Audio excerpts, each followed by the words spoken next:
Gente querida, bom dia! No Palavra Plena dessa manhã de quinta-feira, 1º de junho, mês do meu aniversário de 2023, eu estou com a minha Bíblia aberta no livro do profeta Jeremias, capítulo 7, versos de 25 a 28. Então diz assim a palavra de Deus: Desde o dia em que os pais de vocês, Jeremias está se dirigindo à sua geração, e chamando a atenção de todos para fatos históricos referentes aos antepassados da sociedade para a qual ele pregava. Então, desde o dia em que os pais de vocês saíram da terra do Egito até hoje, Jeremias ressalta o fato que a história de Israel era a história de um caso de amor de Deus com seu povo. E um amor que se expressou de modo concreto na forma de uma extraordinária compaixão, que levou Deus a tratar com misericórdia Israel nos dias do cativeiro no Egito, viabilizando de forma sobrenatural a sua libertação. Então Deus havia emitido uma nota evidente de apreço por aquela gente toda. O Senhor se compadeceu de Israel e o libertou. E ali está, portanto, insisto nisso, uma evidência objetiva do amor de Deus por aquele povo. Mas não apenas isso. O texto diz que houve uma outra expressão do amor de Deus por Israel. Jeremias declara que muitas e muitas vezes, todos os dias, ou seja, está falando de modo ininterrupto, eu lhes enviei todos os meus servos, os profetas. Com isso, Jeremias está dizendo o seguinte, que é fato da história de Israel, do povo, ter mantido acesso ao conteúdo da revelação durante todo o decurso da sua história.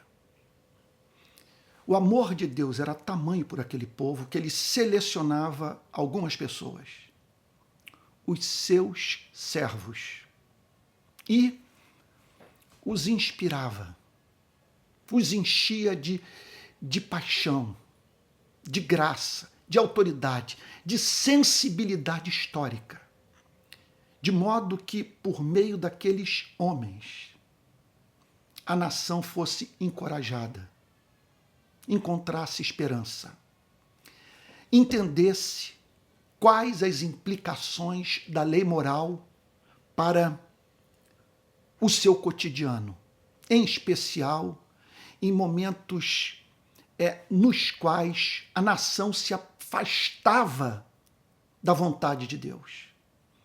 Então Deus levantava esses homens. O profeta está falando de gente fiel, de gente que não temia ser humano, que pregava, isto sim, a partir do mais profundo respeito por Deus, que proclamava a sua verdade com clareza. Então, o que o profeta está dizendo é o seguinte: jamais faltou luz na vida de vocês. Vocês não apenas receberam o conteúdo da revelação, como também, ao longo de sua história, viram homens ungidos pelo Espírito Santo serem levantados por Deus a fim de os ajudarem a compreender quais as implicações práticas do conteúdo da revelação para a vida do povo de Deus. Então, essa é a mensagem, esse é o preâmbulo dessa profecia proferida por Jeremias e que está registrada na parte final do capítulo 7. Então, guarde essa informação, esse dado concreto. Servos de Deus, homens especialmente comissionados por Deus, preparados por Deus. Quer dizer, sobre cuja vida permanecia a unção do Espírito Santo. Foram levantados, olha só, por um Deus que, movido por amor pelo seu povo, enviou esses homens, os levantou, para que, por meio dos mesmos, a sua verdade fosse proclamada à nação. Me perdoe ser tão prolixo, mas esse ponto precisa ser frisado. Não faltou luz, não faltou pregação, levada a cabo por gente santa, que conhecia a Deus e que proclamava a verdade no poder do Espírito Santo. Contudo, Jeremias prossegue na sua profecia, declarando o que, a despeito de tamanha luz, o povo foi levado a fazer. Verso 26, mas vocês não quiseram me ouvir. Que significava o seguinte: vocês não quiseram ouvir a minha voz por meio dos meus servos. Deveria ser evidente para vocês que, devido à minha autoridade na vida desses homens, a excelência do seu caráter, a sua fidelidade à minha palavra, que eu lhes dirigi a verdade, que eles eram minha boca, a minha voz, e contudo, vocês não quiseram me ouvir. O que ele está dizendo é o seguinte, é que o povo não teve interesse em identificar os verdadeiros porta-vozes da profecia. Entenda esse ponto, por favor. Preste atenção no que o livro do profeta Jeremias está afirmando. Aliás, permita-me aqui fazer uma digressão. Eu insisto que nós estamos aqui perante uma aula de sociologia. Sim, de sociologia da religião. O que Jeremias faz no seu livro é de impressionante atualidade, porque ele mostra as condições religiosas que, uma vez estabelecidas, levam inevitavelmente a certas consequências práticas. Então, o que valeu para os dias do profeta Jeremias, vale para os nossos dias. E aqui, portanto, ele declara, mas vocês não quiseram me ouvir. Foram incapazes de identificar os porta-vozes da verdade. Vocês sofriam de uma... Quer dizer, aquela geração, tanto quanto a de vocês, sofria de uma deficiência no campo do discernimento. Vocês eram incapazes de perceber a excelência da pregação. Vocês vibravam quando ouviam quem não os contrariava, quem não golpeava a sua consciência, quem não proclamava a verdade, que ia de encontro aos seus interesses pessoais. É isso que Jeremias está dizendo. Antônio, você está sendo muito duro. Eu peço que você, por favor, me ensine a pregar de uma outra forma. Sobre o que eu estou falando? Me ensine a suavizar o que está dito pelo profeta. A profecia é duríssima. Ela é confrontadora. Jeremias vai direto ao ponto e eu não quero fazer diferente. Ainda mais quando parto da pressuposição que eu estou falando hoje para uma igreja que reproduz as mesmas iniquidades que Jeremias encontrou no Israel dos seus dias. Então o profeta declara na parte B do versículo 26. Vamos lá, voltando para o início do verso 26. Mas vocês não quiseram me ouvir. Mas vocês não quiseram me ouvir. Calma aí. Deixa eu me ater um pouquinho mais a esse ponto. Mas vocês não quiseram me ouvir. O que significa o seguinte, o problema não estava com o púlpito. Embora no Brasil eu tenha certeza que o problema está com o púlpito. Contudo, Deus tem profetas nessa nação.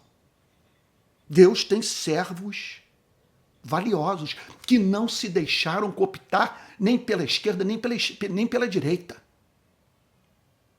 que não são mais progressistas ou conservadores do que cristãos, que não foram chamados pelo presidente da República para se tornarem frequentadores assíduos do Palácio do Planalto.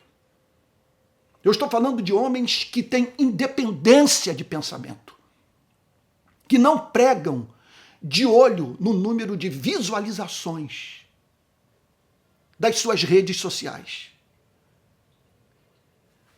Então, quando eu olho para o cenário do nosso país, eu me deparo com vozes de pregadores que são abafadas pelos bancos, uma vez que há uma fração significativa de evangélicos brasileiros que gostam de ser enganados e enriquecem pregadores que não têm outro objetivo na vida que não seja faturar alto com mensagem falsa de autoajuda, que são mais coaches do que profetas.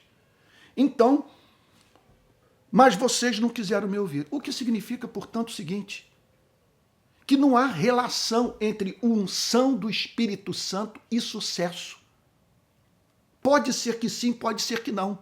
Na vida de alguns pregadores é o que acontece. Deus os unge, eles são selados com o Espírito Santo, recebem poder para testemunhar e pronto. E vem maravilhas acontecerem por meio da sua pregação.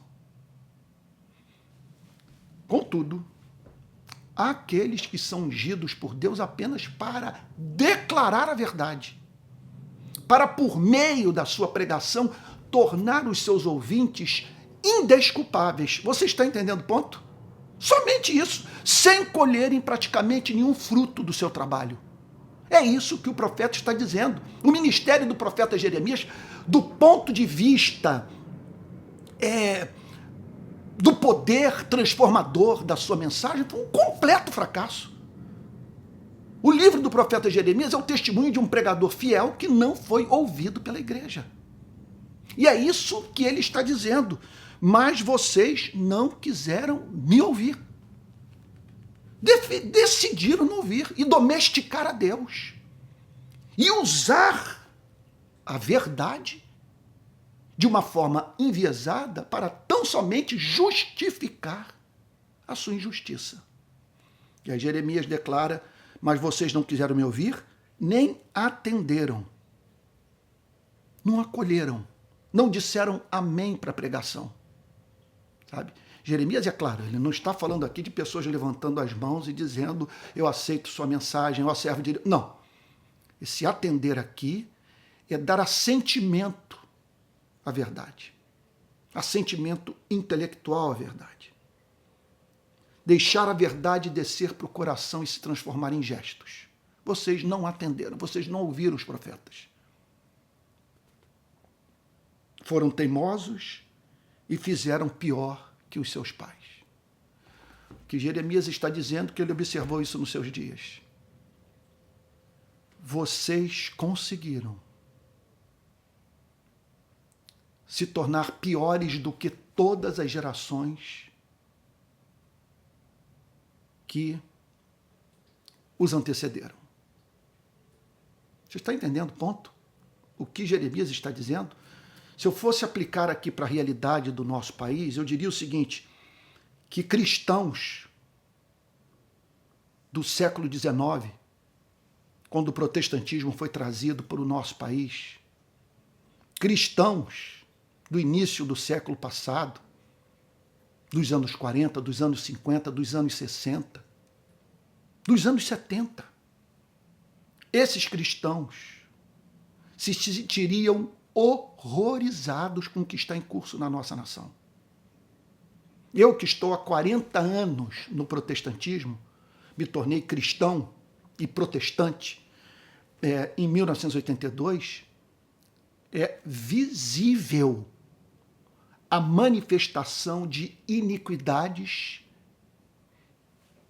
que eu não testemunhei nos anos 80, início dos anos 90.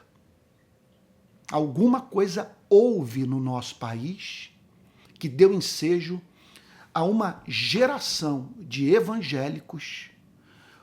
eu tenho que ser honesto. Eu jamais imaginei que fosse encontrar... Meu Deus, qual é a palavra? A palavra que está me vindo agora é mesmo, eu vou usá-la. É tanto canalha no nosso meio. Eu jamais passou pela minha cabeça que os meus piores adversários, os mais empedernidos, os mais arrogantes, os mais mentirosos, eu encontraria dentro da igreja. E que eu testemunharia essa igreja boicotando os seus servos, recusando-se a ouvir a voz dos seus profetas. Parando, isso sim, para dar crédito para blogueiro, para usuário de rede social polêmico, que ama discussão, briga e que vive de calúnia e que atrai a atenção de todos, conforme dizia Lutero, como uma briga de cachorros atrai a atenção das pessoas. Então, vocês não quiseram me ouvir nem atenderam, foram teimosos e fizeram pior do que os seus pais. Estava em curso, conforme nós vimos na mensagem de ontem, o endurecimento judicial, a ponto de Deus dizer para Jeremias, não ore por essa gente. Eu as entreguei, eu entreguei essas pessoas a si mesmas. Eu suprimi o poder do meu espírito. De modo que até mesmo a mais excelente pregação não é decodificada por essa gente. E é fato que o protestantismo brasileiro não toleraria um pregador proclamando dos nossos púlpitos o conteúdo do livro do profeta Jeremias. Leia o livro do profeta Jeremias. Olha, eu duvido que um pregador ouse se levantar nesse país para fazer uma exposição do livro do profeta Jeremias. Sem temer, no final do ano, perder membro e ter que dirigir Uber para dar conta do seu salário, para poder levar o pão para dentro de casa. Nós estamos vivendo dias, é como que alguém já falou,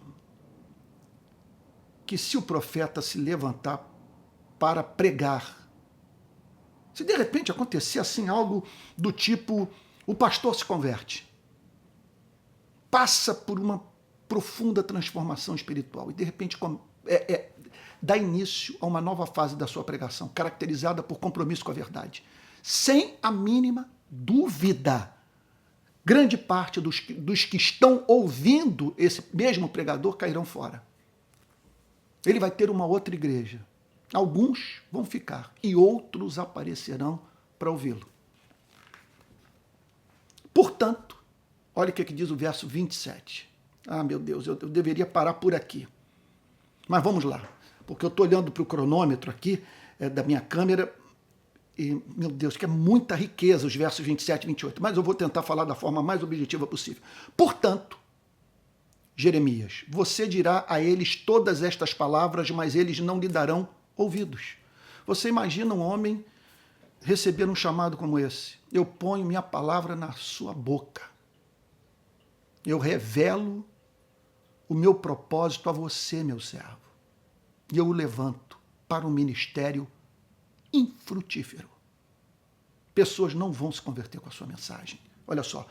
Jeremias, você dirá a eles todas estas palavras, mas eles não lhe darão ouvidos. Eu diria o seguinte, que pregador ter sucesso em algumas igrejas locais e até mesmo algumas denominações do nosso país é sintoma de falsa profecia. Não tem como determinados setores do protestantismo brasileiro ouvirem o profeta.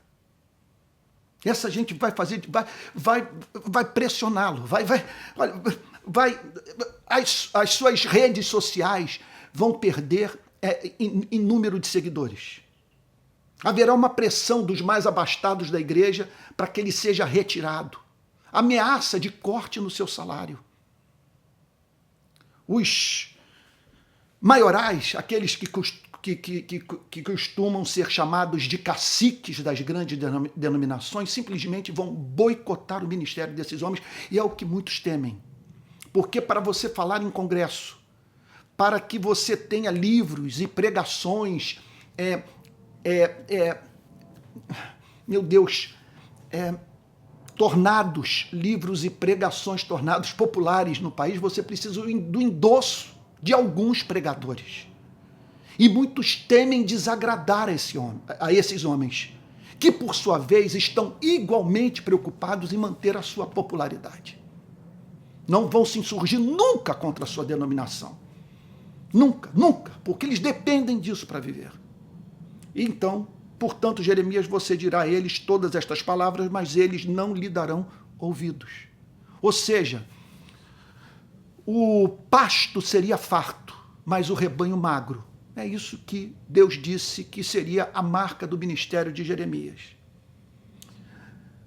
Você os chamará, mas eles não responderão. Imagina isso. O que Deus está dizendo é o seguinte: você vai acordar de madrugada, você vai orar fervorosamente, você vai estudar o seu texto, você vai fazer a melhor exegese, você vai preparar o seu sermão, as páginas serão banhadas com suas lágrimas. Você vai pregar a partir da mais profunda convicção de coração, quer dizer, movido por amor, visando a minha glória. Você os chamará para o encontro com o Cristo real, com o evangelho que saiu da boca de Jesus. Você os chamará, mas eles não responderão. Veja só, o texto não está dizendo que o grande sinal é um templo vazio.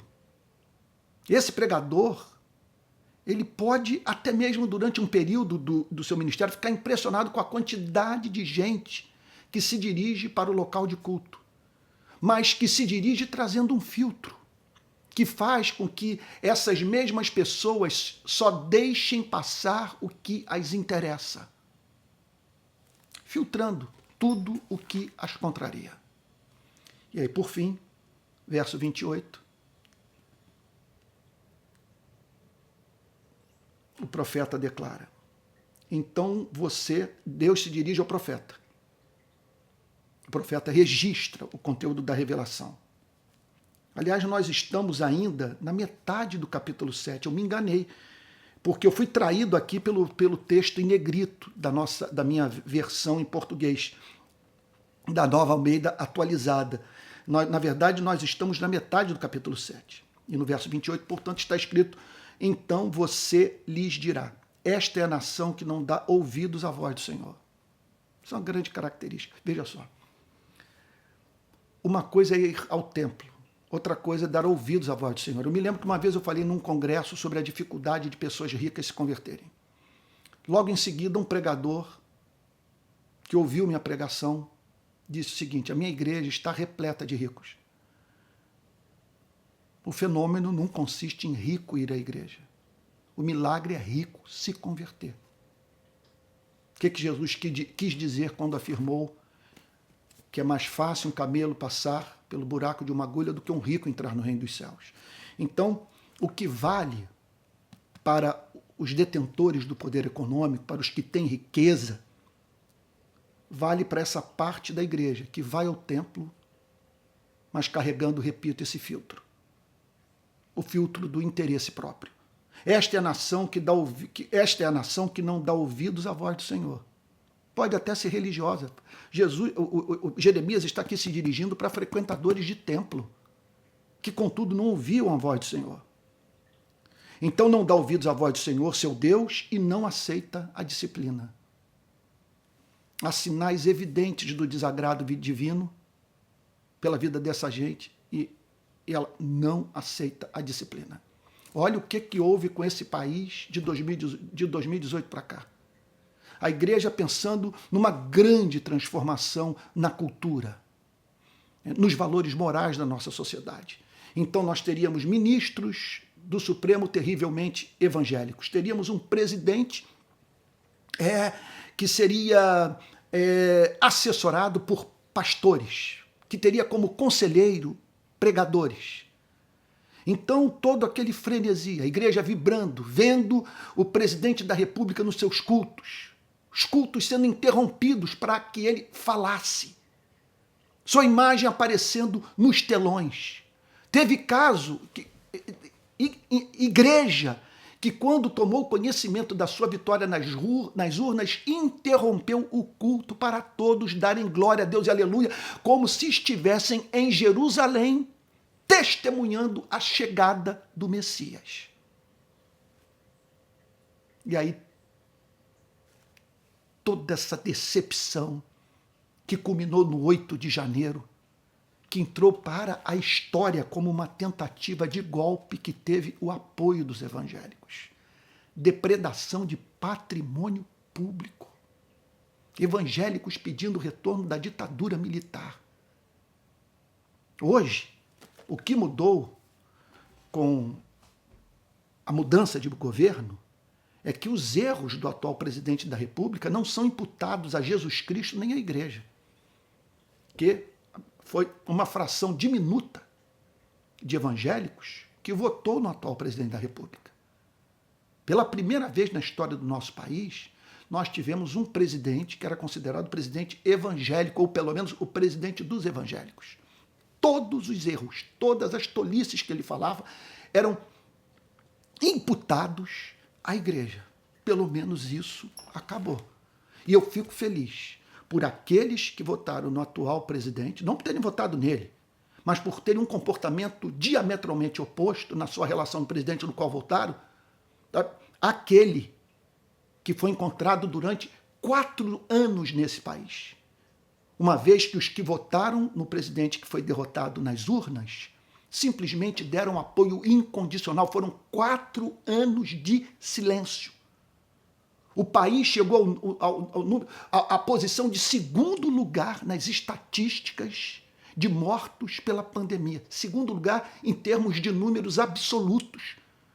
Com o ex-presidente pilotando jet ski, participando de churrasco, jogando futebol, organizando manifestações públicas antidemocráticas, xingando, destilando ódio. E essa igreja muda, indo para a Arábia Saudita, mantendo contato com o ditador, com o facínora, com o terrorista, recebendo joia e jubilosamente voltando para o país com o presente dado por um sanguinário.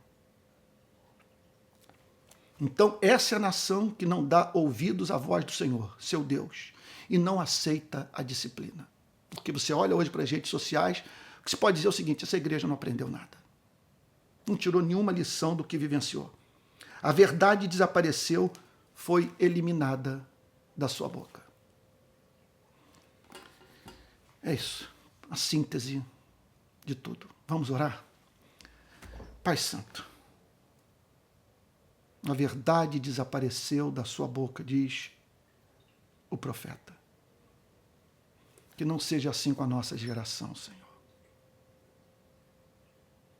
Senhor, precisamos de reforma e nós estamos oferecendo os nossos braços para a reconstrução dos muros de Jerusalém e do teu templo. Eis-nos aqui, Senhor. Envia-nos a nós e a partir da mais profunda compreensão dos nossos próprios erros. Em nome de Jesus, Senhor. Amém. Amém. Gente querida, olha só, alguns recados.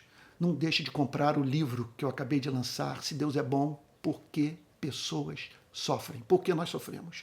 E por fim, eu quero convidá-la a contribuir com esse programa. Aqui vai o nosso Pix, palavraplena@gmail.com. A sua ajuda vai ajudar de fato, porque nós estamos precisando. Que Deus o abençoe e o guarde, tá bom? Divulgue essa mensagem, se for possível. E até o próximo Palavra Plena.